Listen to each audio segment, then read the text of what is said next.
Yo, what's up with it, guys? It's the Lamar Sanford of Expat Relocation. We're in Saigon City, Vietnam.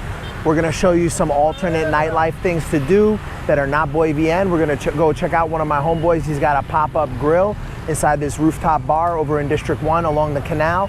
Very cool little spot. We're gonna go see what he's up to. Hey guys, so this is the canal in Huang Sa. It is dirty as fuck, but there's fish in there. Motherfuckers be fishing in the canal.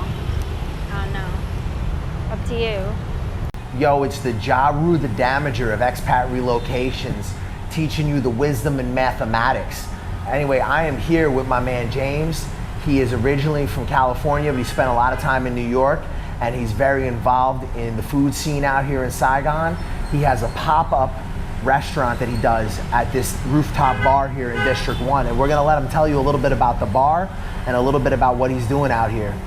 All right, yeah, so I'm my friend Young, his DJ name is Style D. He recently decided to make a record bar because he's a big record head. He's a vinyl DJ here in the city. Yeah, and then let's say like a few months ago, we were just in talks of like we're gonna make we should make like a little kitchen upstairs, and you should cook. And I'm like, I thought about it. I'm like, maybe I mean, I'm teaching, but like, fuck, I'm busy. I don't have that much capital. And he's like, don't worry, man. You don't have to pay rent. Let's just make it happen, And I'm like, fuck it. My dream was to open a restaurant. So like now, like I have the opportunity to open my own thing. Yeah. And pretty much I can do whatever I want. So right now I'm just doing chicken wings my style. Okay. Tell us about the food. Yeah. So I'm doing 2 Korean style chicken wings, like Korean technique.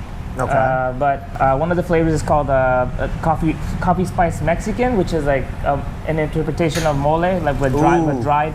So I use Vietnamese coffee, cacao, and like 12 other spices. I pretty go on a mole or like I love mole.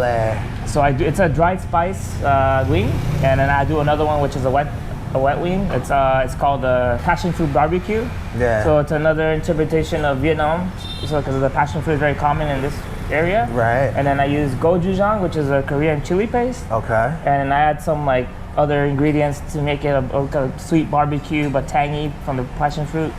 So like it's kind of a blend of both cultures. So that's pretty much what I want to do is blend Vietnamese culture, food culture with other influences around Asia, around the world. So wow, that's the goal, So tell us about the venue. What's the deal with this venue? Because it's a cool place. I like the environment. I like the record theme. I like the rooftop. Tell us a little bit about the history of this place.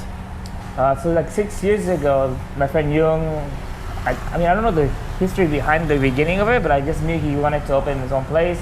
Apparently this was a room before where you can like actually smoke weed back in the day. Cool. But I actually knocked it down, and it was just a lounge for a long time until just like a month ago. He literally took everything apart, and slowly it's becoming something. But generally this place is called Cipherz in District 1. The name says it all. Yeah. So upstairs, it's just a rooftop where like on Fridays and certain days they like play vinyl, or like they invite DJs to do like an open deck. So they'll come in with their own vinyls, or like, so basically just people just up there chilling. It's good vibes. Good vibes, yeah. But vibes. I think he needed food, and that's what, I've been here now 4.5 years, and this is actually the first bar that I went to that I really felt like home. Wow. And yeah, so I'm a big fan of this place. Yeah, definitely this place does need food. That's why we're slowly starting this. So what I want to stress to you guys is when you think of nightlife in Saigon and you think of what you see in most travel videos, you're going to think of Bui Vien, you're going to think of like, fat old sex tourists and, drunk people and people looking for fights. And, it's important to remember that living here, there's a whole different side of Saigon, and there's places like this that are doing these kind of cool and interesting environments with, obviously fusion food and, vinyl records, and just in generally different than what you would expect to find in Saigon. So I think it's important to stress that Bui Vien is not the only nightlife here, and that there's way more going on below the surface. Yeah. Tell us a little bit about what kind of clientele comes in here. Is it expats? Is it mostly digital nomads? Is it Vietnamese people? Is it? Yeah, exactly what you said. It's expats that lived here for at least 4 to 5 years, generally try to come here. They actually live nearby.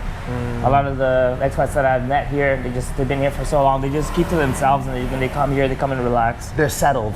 Exactly, settled. Yeah. Yeah, most likely the expats here are settled. or the digital nomads. Somehow they find themselves here, and I met some amazing people.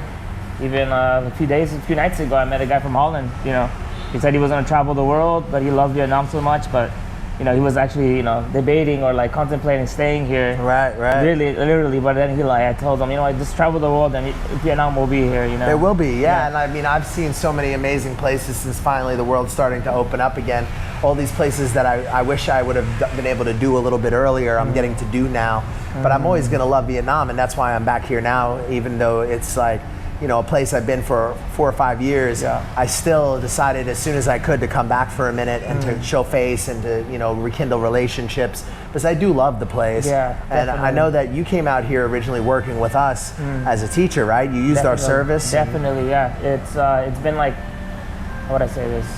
It's been a life-changing experience because honestly, without your help, you know, like you have no idea what I've been doing. Like somewhere, I would have been dead somewhere. To be honest, yeah. Thank you, bro. Respect. Yeah, no, for sure. I fucking love this guy. I hate to say it because I miss Mexican people because I grew up in New York, but I lived next to Sunset Park. And Sunset Park has a really strong Mexican community. And a lot of my boys who own tattoo shops were Mexican guys. So I hung out with them like all day long. And I miss that culture a lot sometimes, but I still think about like my cost of living would be like in America, and I just could never see myself going back.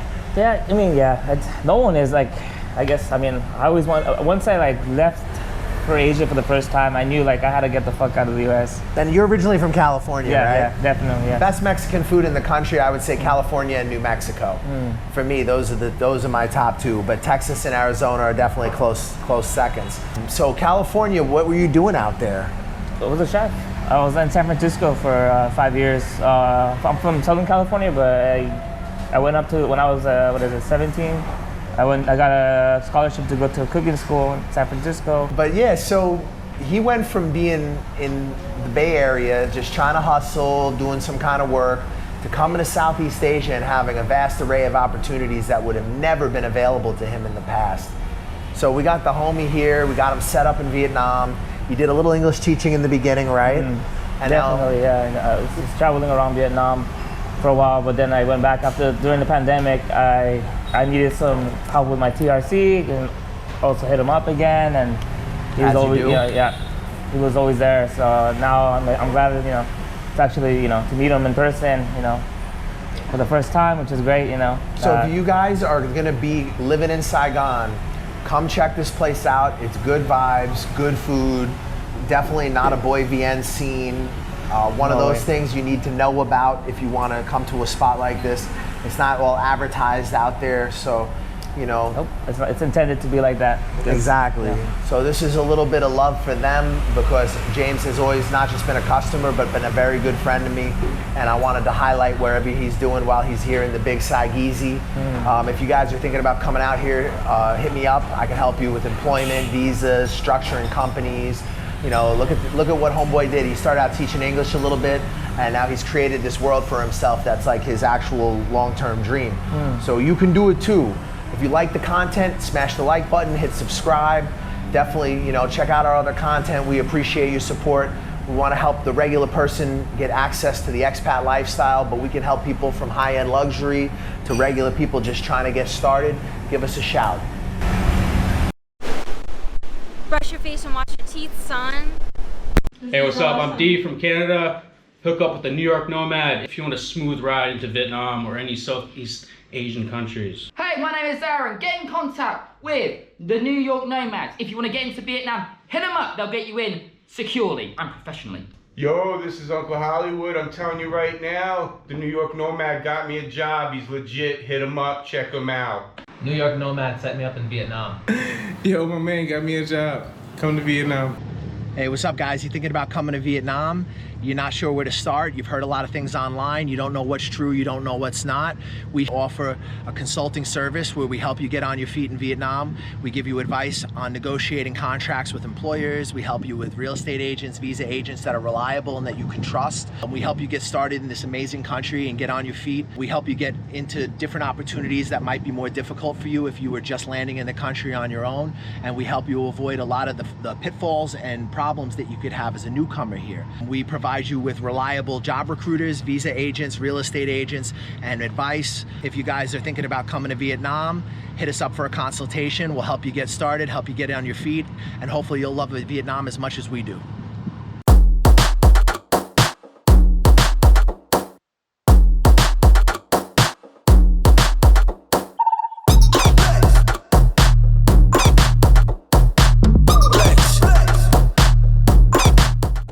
Are you thinking of living, working, or investing in Thailand?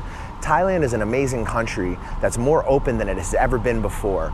They're a country that's looking into the future and doing some really radical things. It's an amazing time to be in Thailand, and there is a tremendous amount of opportunities for somebody who has an open mind. Who you deal with in Thailand will determine your experience to a great extent. If you do business with the wrong people, you can end up losing money and even in legal trouble. We have the contacts that you need to help you get on your feet in this amazing country and avoid all kinds of drama and problems that could come about by doing business with the wrong people. If you're interested in investing, working, employment, contacts for visas, contacts for housing, contacts for real estate, we got you covered.